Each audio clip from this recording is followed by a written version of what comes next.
اعوذ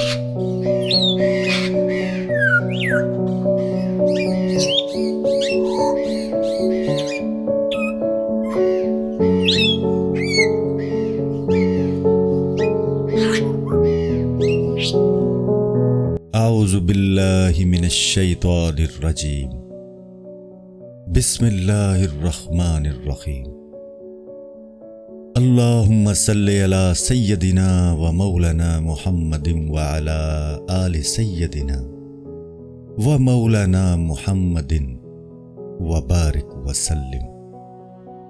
حکایت ایک ماں کی کہ جس کا بچہ پانی میں گر پڑا تھا۔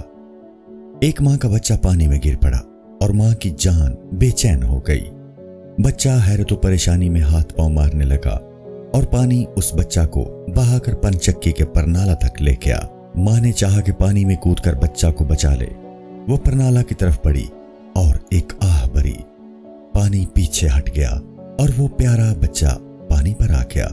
اتنے میں ماں بھی پہنچ گئی۔ ماں نے لپک کر بچہ کو اٹھا لیا، اسی وقت دودھ پلایا اور گود میں لیا۔ اے خدا، تو نے ماں کو شفقت اور اولاد کی محبت دی ہے۔ اس دنیا کے بھنور میں تو بہت بڑا پرنالہ ہے۔ جب میں اس حیرت کے بھنور میں گر پڑا تو حسرت و یاس کے پرنالہ کے آگے جا پڑا۔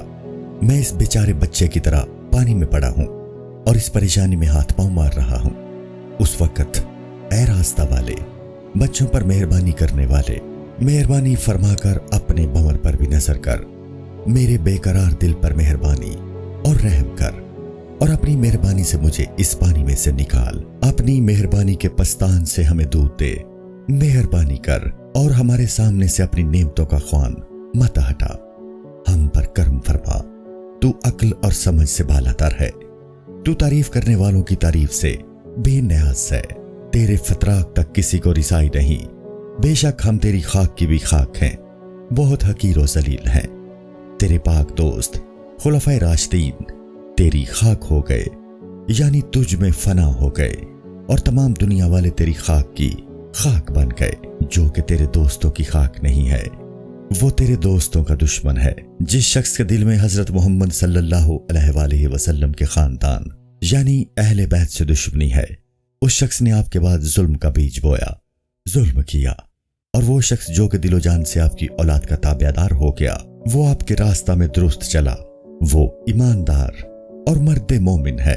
سب سے آخر میں امام مہدی، فرقہ اثنا عشری کے لحاظ سے 12ویں امام، جو اس وقت روپوش ہیں اور قیامت سے قبل دنیا کی ہدایت کے لیے نمودار ہوں گے، اور حضرت علی مرتضی رضی اللہ تعالی عنہ کی اولاد ایمان کا جزو ہیں، اور یہی حضرت محمد صلی اللہ علیہ وآلہ وسلم کی اولاد میں سے ہیں۔ یہ تمام اہل بیت نبی صلی اللہ علیہ وآلہ وسلم سچے ہیں اور عدل و انصاف میں سورج کی مانند چمک رہے ہیں۔ ان میں سے کوئی تو حلم، بردباری، غیرت اور حیا کا سمندر ہے، اور کوئی علم کا بادشاہ اور بہت بڑا سخی ہے۔ حضرت ابوبکر رضی اللہ تعالی عنہ کی بزرگی اور تعریف میں پہلے مالک یعنی حضرت رسول خدا کے پہلے دوست آپ ہی تھے۔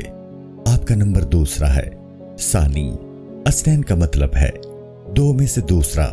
یہ حضرت ابوبکر رضی اللہ تعالی عنہ کا خطاب ہے، اور آپ رسول مقبول صلی اللہ علیہ وآلہ وسلم کے ہمراہ غار میں بھی تھے۔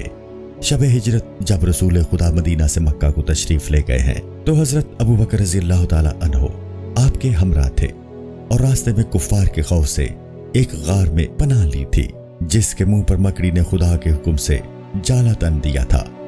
آپ دین کے صدر، سب سے بڑے سچے صدیق اعظم آپ کا خطاب ہے، اور سچائی کے کتب ہیں۔ کتب ستارہ اپنی جگہ سے نہیں ہلتا، اسی طرح آپ بھی سچائی اور حق سے نہیں ڈلتے۔ جو کچھ بھی خدا تعالیٰ کی درگاہ سے حضرت رسول خدا صلی اللہ علیہ وآلہ وسلم کو ملا، وہ تمام حضرت ابوبکر رضی اللہ تعالیٰ عنہ کے سینہ میں ڈال دیا۔ بے شک اس کی تحقیق ہو چکی ہے کہ وہ آپ ہی کو ملا، جبکہ آپ نے دونوں جہانوں کو ایک سانس میں کھینچ لیا۔ آپ نے اپنے ہونٹ پتھر سے بند کر لیے اور خود خاموش ہو گئے۔ آپ نے رات سے لے کر صبح تک خدا کی درگاہ میں سر جھکائے رکھا، اور آدھی رات کے وقت اپنے اندرونی سوز و گداز کی وجہ سے ایک چیخ ماری۔ آپ کی اس ہو نے چین تک مشک بکھیر دیا اور تاتار کے آہو کے خون کو مشک میں بدل دیا۔ مشک خون سے بنتا ہے اور آہو تاتار کا مشک مشہور ہے۔ اسی وجہ سے شرع اور دین کے سورج حضرت رسول خدا صلی اللہ علیہ وآلہ وسلم نے فرمایا تھا کہ علم کی تلاش چین تک کرنی چاہیے۔ اشارہ حدیث نبوی کی طرف جس میں ارشاد ہوا ہے کہ اطلب العلم ولو کان بالصین، علم حاصل کرو خواہ وہ چین ہی میں کیوں نہ ہو۔ اسی لیے آپ نے اپنی عقل مندی کی وجہ سے منہ میں پتھر رکھ لیا تھا تاکہ پوری قوت اور بلند آواز آپ کی زبان ہو پکار سکے۔ آپ کی زبان پر پتھر اس لیے تھا تاکہ آپ سوائے خدا کے کوئی اور نام نہ لے سکیں۔ آدمی میں کچھ ہمت اور قوت ہونی چاہیے تاکہ اس کا مرتبہ بڑھ سکے، اور بے ہمت آدمی کس طرح کام آتا ہے۔ جبکہ حضرت عمر رضی اللہ تعالی عنہ نے آپ کی عزت اور مرتبہ میں سے صرف ایک بال کے برابر دیکھا تو کہا کہ اے کاش میں آپ کے دروازے پر مر جاتا۔ چونکہ آپ نے ابو بکر رضی اللہ تعالی عنہ نے ان کی دعا قبول کی، اس لیے وہ رسول مقبول صلی اللہ علیہ وآلہ وسلم کے بعد ثانی اثنین ہوئے، یعنی حضرت ابو بکر رضی اللہ تعالی عنہ کے بعد حضرت عمر رضی اللہ تعالی عنہ خلیفہ ہوئے۔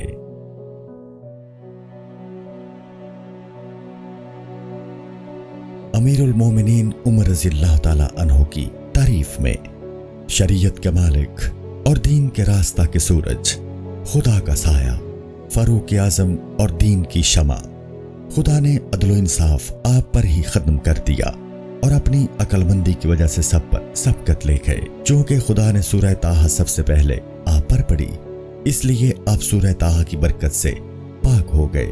سورہ طٰہٰ کی ہے آپ کے دل میں ہائے اور ہو بن گئی، اور مبارک ہے وہ ہستی جس کو یہ ہائے ہو ملی۔ خدا کے عشق میں یہ گریہ وزاری سے مراد ہے۔ رسول خدا صلی اللہ علیہ وآلہ وسلم کے ارشاد کے مطابق وہ شخص جو پل صراط پر سب سے پہلے گزرے گا وہ حضرت عمر رضی اللہ تعالی عنہ ہی ہوں گے۔ قیامت کے روز تمام مخلوق ایک پل پر سے گزرے گی جو بال سے زیادہ باریک اور تلوار سے زیادہ تیز ہے۔ نیک اعمال والے تو اس پر سے گزر جائیں گے اور بد اعمال و گناہگار نہیں گزر سکیں گے۔ جسے سب سے پہلے خلت دارالسلام بہشت سے ملے گا وہ آپ ہی ہیں۔ آپ کا مرتبہ کس قدر بلند ہے جب خدا سب سے پہلے آپ کا ہاتھ اپنے ہاتھ میں لے گا اور آخر وہاں لے جائے گا جس جگہ کے خدا خود ہے۔ تمام مذہب کو آپ کے انصاف سے آرام ملا۔ آپ نے دریائے نیل کو حرکت اور ذرہ کو آرام بخشا۔ آپ ہر محفل کو جنت کی شمع کی طرح روشن کرتے تھے اور کسی شخص کو شمع کا سایہ تک نہیں دکھاتے تھے، یعنی آپ کی موجودگی میں روشنی کے لیے شمع درکار نہیں تھی۔ شمع کا چونکہ نور کی وجہ سے سایہ نہیں ہوتا، اس لیے شیطان آپ کے سایہ سے دور بھاگتا تھا۔ جب آپ اپنی زبان پر کوئی بات لاتے تھے تو وہ حقیقت اور سراسر سچ ہوتی تھی۔ اس وقت آپ نہیں ہوتے تھے بلکہ خدا خود کلام کرتا تھا۔ کبھی تو آپ عشق حقیقی کے درد میں اپنی جان ہلاک کرتے تھے اور کبھی سچے کلام سے اپنی زبان ترپاتے تھے۔ جبکہ حضرت رسول خدا صلی اللہ علیہ وآلہ وسلم نے دیکھا کہ آپ عشق خدا میں جلے جاتے ہیں تو فرمایا آپ جنت کی شمع ہیں۔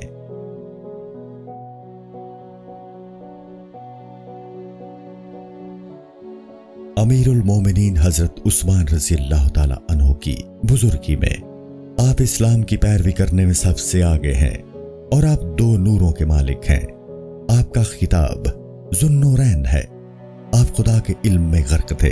عثمان بن عفان مذہب کے صدر تھے۔ دین اور دنیا کو آپ سے رونق ملی اور اپنے نورانی دل کی وجہ سے آپ ذو النور یعنی دو نور والے کا خطاب ملا۔ حضرت رسول مقبول صلی اللہ علیہ وآلہ وسلم کے قول کے مطابق آپ دوسرے یوسف تھے اور پارسائی و حیا کے سمندر اور وفا کی کان تھے۔ آپ نے رسول مقبول صلی اللہ علیہ وآلہ وسلم کے ارشاد کے مطابق اپنے قریبی عزیزوں کو بہت فیض پہنچایا اور آخر کار اپنی جان ہی ان پر فدا کر دی۔ حضرت عثمان رضی اللہ تعالی عنہ کے خلاف یہ الزام تھا کہ تمام بڑے بڑے عہدوں پر آپ کے عزیز موجود ہیں، اس لیے بغاوت ہوئی اور آپ کو شہید کر دیا گیا۔ آپ کے زمانہ میں مذہب کی تبلیغ ہوئی اور علم و ہنر بہت زیادہ پھیلایا گیا۔ آسمان پر آپ کو سرداروں کا سردار کیا گیا۔ رسول مقبول صلی اللہ علیہ وآلہ وسلم نے بھی اشارتاً فرمایا کہ خدا حضرت عثمان رضی اللہ تعالی عنہ سے نہیں بولے گا، چونکہ آپ خود موجود نہیں تھے کہ دعوت قبول کر لیتے، اس لیے آپ کے ہاتھ کی جگہ رسول خدا کے ہاتھ نے دعوت قبول کر لی۔ تمام لوگوں نے جو موجود تھے کہا کہ اگرچہ آپ ذو النورین ہیں لیکن غائب ہیں۔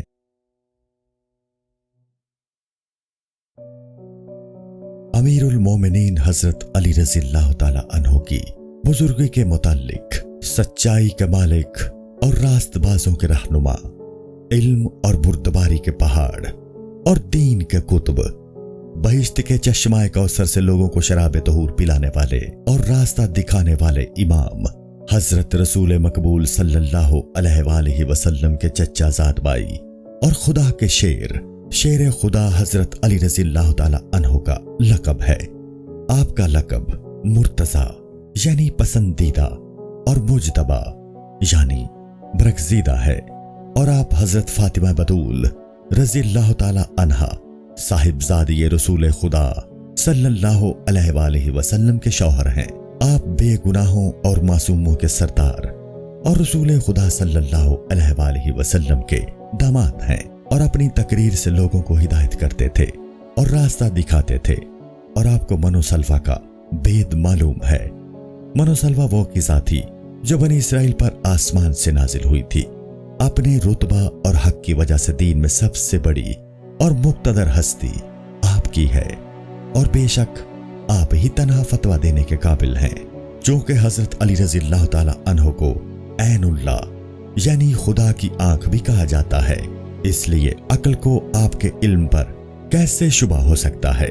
حضرت علی رضی اللہ تعالی عنہ کو خدا کی ذات کا بھی علم ہے۔ اگر حضرت عیسیٰ علیہ السلام کے حکم سے مردہ زندہ ہو جاتا تھا تو آپ ایک لمحہ میں کٹے ہوئے ہاتھ کو درست کر دیتے تھے۔ آپ کی مقبول ہستی نے کعبہ میں حضرت رسول خدا صلی اللہ علیہ وآلہ وسلم کی پشت پر سوار ہو کر بت توڑے۔ آپ کے ضمیر میں غیب کا علم موجود تھا، اس لیے اپنے گریبان سے حضرت موسیٰ علیہ السلام کی طرح ید بیضا نکالتے تھے۔ حضرت موسیٰ علیہ السلام کا معجزہ تھا کہ جب گریبان میں سے ہاتھ نکالتے تھے تو سورج کی طرح چمکتا تھا، اس لیے اسے ید بیضا یا چمکدار ہاتھ کہتے تھے۔ اگر آپ ید بیضا نہ دکھاتے تو آپ کا ہاتھ ذوالفقار جیسی تلوار کیسے پکڑ سکتا تھا؟ آپ کو ایک تلوار خدا نے عطا کی تھی جس کے 2 منہ تھے، اس لیے ذوالفقار کہتے ہیں۔ کبھی آپ اپنا کام یعنی عبادت خدا کرتے کرتے بہت جوش میں آ جاتے تھے، اور کبھی اپنے بیدوں کے کنویں سے کوئی بات بتا دیتے تھے۔ تمام دنیا میں آپ جیسی ہستی نہیں مل سکتی۔ آپ اندر یعنی جنت تشریف لے گئے، لیکن آپ کو کوئی رازدار نہیں ملا۔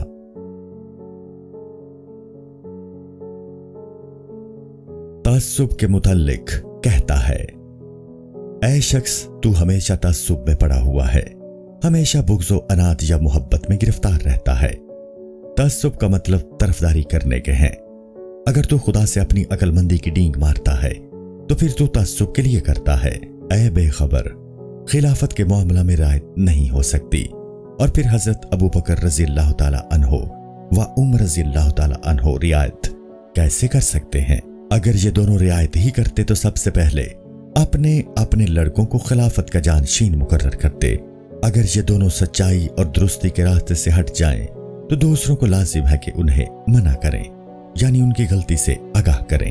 اگر کسی نے کبھی ان کو منع کیا تو ان پر درستی چھوڑنے کا الزام لگایا جا سکتا ہے، اور اگر کسی نے ان دوستوں یعنی خلفائے راشدین کو منع ہی نہیں کیا تو تجھے اختیار ہے کہ سب کی مذمت اور برائی کر، اور اگر تو رسول خدا صلی اللہ علیہ وآلہ وسلم کے دوستوں کی بے عزتی کرے گا تو تو نے رسول خدا صلی اللہ علیہ وآلہ وسلم کا حکم نہیں مانا، یعنی آپ نے ان چاروں کو اپنا دوست کہا ہے، اس لیے ان کی مذمت جائز نہیں۔ حضرت نے فرمایا کہ میرا ہر ایک دوست تمام مجلس میں سب سے زیادہ روشن یعنی عقل مند اور برگزیدہ ہے، اور میرا زمانہ سب سے زیادہ اچھا زمانہ ہے۔ میرے یار سب سے اچھی مخلوق ہیں، یہ میرے عزیز اور دوست ہیں۔ تو کیسے مان سکتا ہے کہ رسول خدا صلی اللہ علیہ وآلہ وسلم کے دوست ایک ایسے شخص کو کہ جس کا خلافت پر کوئی حق نہیں خلیفہ قبول کر سکتے ہیں؟ جب سب سے اچھا شخص تیرے نزدیک سب سے برا ہے تو تجھے عقل مند کون کہہ سکتا ہے؟ صحابہ رسول خدا صلی اللہ علیہ وآلہ وسلم پر یہ الزام کہ انہوں نے خلافت بروں کو دی درست نہیں ہو سکتا۔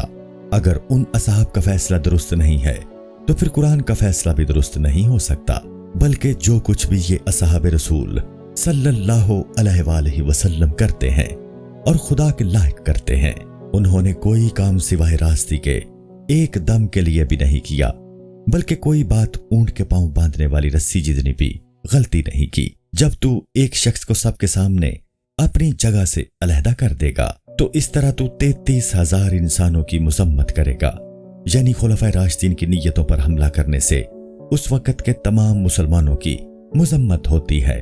تو ان سے کب تک الجھا رہے گا؟ کیونکہ تیرے یہ خیالات سچائی پر الزام رکھتے ہیں، اس لیے تو ان خیالات سے درگزر کر۔ اگر حضرت ابو بکر رضی اللہ تعالی عنہ کسی کی رعایت کرتے تو اس طرح قتل کا حکم نہ دیتے، اور اگر حضرت عمر رضی اللہ تعالی عنہ میں ذرا سی بھی رعایت ہوتی تو اپنے لڑکے کو کوڑے مار مار کر کیسے ہلاک کر دیتے۔ حضرت عمر رضی اللہ تعالی عنہ نے اپنے لڑکے کو کوڑے مارنے کی سزا دی جس سے وہ مر گیا۔ ہمیشہ صدیق رضی اللہ تعالی عنہ اسی طرح راہ حق پر چلتے رہے، وہ تمام علائق دنیوی سے آزاد تھے اور درگاہ ایزدی میں حاضر رہتے تھے، اپنے مال و دولت اور لڑکی کو اپنے محبوب یعنی رسول خدا پر سے قربان کر دیا۔ ایسا شخص کبھی ظلم نہیں کر سکتا، تو شرم کر، یعنی ان کے متعلق اپنے دل میں فاسد خیالات کو جگہ مت دے۔ آپ نقل کے چھلکے سے پاک و صاف ہیں، کیونکہ دانائی اور عقل مندی کا ماغز ہیں۔ آپ نقل نہیں کرتے بلکہ اصلیت آپ کی ذات سے وابستہ ہے۔ وہ شخص جو کہ منبر پر چڑھ کر بھی ادب کو ملحوظ رکھتا ہے اور مالک کو اس کے رتبہ کے مطابق جگہ دیتا ہے، وہ جب کہ سب کو ظاہر و باطن دیکھتا ہے تو پھر وہ غلط بات کیسے کہہ سکتا ہے؟ اس کے بعد حضرت عمر فاروق رضی اللہ تعالی عنہ، جن کا کام انصاف کرنا تھا، کبھی تو وہ اینٹیں ڈھوتے تھے اور کبھی کانٹے گھسیٹتے تھے۔ اس دنیا میں ہر روز آپ کی خوراک 7 لقمے روٹی کے تھے۔ جو شخص بھی فرشتوں کے ساتھ آپ کے دسترخوان پر شریک ہوتا تھا آپ کی خوراک کو دیکھتا تھا، بیت المال سے نہیں آتی تھی۔ بیت المال وہ خزانہ جس میں تمام کا حق ہوتا ہے اور خلیفہ اس کا منتظم ہے۔ اگر آپ سوتے تھے تو آپ کا بستر خاک ہوتی تھی اور آپ کے سر کے نیچے تکیا کی جگہ ریت کے ذرات ہوتے تھے۔ رات بھر پریشان رہتے تھے اور اپنے لشکر کا خیال رکھتے تھے، پانی کی مشک سکے کی طرح اٹھاتے تھے اور سوتے وقت بوڑھی عورت کو پانی دیتے تھے۔ حضرت عمر رضی اللہ تعالی عنہ نے حضرت خدیجہ رضی اللہ تعالی عنہ سے پوچھا کہ اے عقل مند، کیا تو عمر رضی اللہ تعالی عنہ میں کوئی عیب دیکھتی ہے؟ تو میرے منہ پر میری برائی کہہ دے، میری کوئی رعایت نہ کرے اور میرے عیب بطور تحفہ میرے سامنے لائے۔ اگر وہ تخت خلافت پر ناجائز طور پر بیٹھے تھے تو پھر وہ 7 من کی گدڑی کیسے اوڑھ سکتے تھے؟ یہ بلند رتبہ کیسے مل سکتا تھا؟ نہ اپنے کپڑے پہنے، نہ کوئی چوغا اوڑا، بلکہ اپنی گدڑی پر 10 جگہ چمڑے کا پیبند لگایا۔ وہ لوگ جو اس قدر بادشاہت کرتے ہیں، یہ ناممکن ہے کہ ایسے لوگ کسی کی رعایت کریں۔ وہ شخص جو کبھی گارا بنائے اور کبھی اینٹیں اٹھائے، وہ شخص یہ تمام سختیاں یوں ہی برداشت نہیں کرتا۔ اگر آپ خلافت ہوا پر کرتے تھے تو اپنا تخت زمین پر رکھا تھا، یعنی آپ کی حکومت آسمان اور زمین پر یکساں تھی۔ کافروں کے شہر صرف آپ کا نام سن کر کفر سے خالی ہو گئے۔ اگر تو دین کے واسطے تعصب کرتا ہے تو یہ انصاف نہیں، تو دین کے لیے مر جا۔ وہ یعنی حضرت عمر رضی اللہ تعالی عنہ تو تیری مہربانی اور قہر کی وجہ سے مر گیا، اگر تو اس کا زہر کھا لے گا تو نامعلوم کتنی دفعہ مر جائے گا۔ یعنی حضرت عمر رضی اللہ تعالی عنہ تو دین کی وجہ سے مر گئے، اگر تو ان جیسی مصیبتیں برداشت کرے تو نامعلوم کتنی مرتبہ مر جائے۔ اے جاہل اور اے وہ شخص جو سچائی کو نہیں پہچان سکتا، خلافت دے کر اپنی بڑائی کا خیال مت کر۔ اگر خلافت کی بڑائی اور ذمہ داری تیرے سر پر رکھ دی جائے اور تو اس عظیم الشان ذمہ داری کی وجہ سے تو بے قرار ہو جائے گا۔ اگر کوئی اس طرح خلافت کرے تو یہ ذمہ داری ہزاروں آفتیں لے آئے۔ یہ کوئی آسان کام نہیں ہے کہ جب تک بدن میں جان رہتی ہے یہ خلافت کی ذمہ داری بھی گردن پر رہتی ہے۔